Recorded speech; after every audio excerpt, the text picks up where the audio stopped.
Bagyo update po tayo. Itong bagyong Nando ay lalo pa pong lumakas. Isa na po itong severe tropical storm. Huli po itong namataan ng Pag-asa. Base po ito sa 11 p.m. o yung latest bulletin. 840 kilometers silangan ng Central Luzon.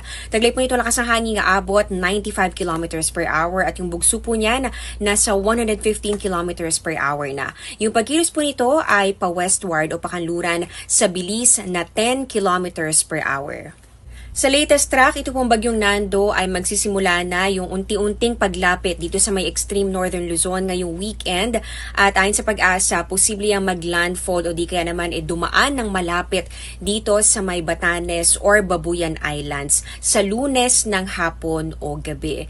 Posible naman na ito po ay makalabas na sa Philippine Area of Responsibility sa Martes ng umaga o hapon. Habang lumalapit, makakaipon pa ng lakas itong bagyong Nando kaya inaasahan po natin na patuloy ang lalakas at maaaring umabot sa super typhoon category. Ngayong Sabado ng umaga, ayon po sa Pag-asa, maaari na silang magtaas ng wind signal dyan sa may northern Luzon at dahil nga posible na ito ay maging super typhoon sa mga susunod na araw, yung pinakamataas sa babala ay pwedeng umabot hanggang signal number 5 at napakalakas po na hangin ang dapat paghandaan. Itong bagyong Nando ay inaasahan pong maghahatak at ganoon din po magpapalakas o mag-enhance ng southwest monsoon o hanging habagat. Kaya yung combined effects itong bagyong Nando at pati na rin noong pinalakas na hanging habagat magdadala po ng mga pag-ulan sa malaking bahagi ng Pilipinas. Ngayong Sabado, may mga kalat-kalat na pag-ulan ang mararanasan sa ilang bahagi ng ating bansa, lalong-lalo na pagsapit ng hapon at sa gabi. Pero posible na yung mas marami at mas malawak ang mga pag-ulan pagsapit po ng Sunday dahil lalo na lumalapit itong bagyong Nando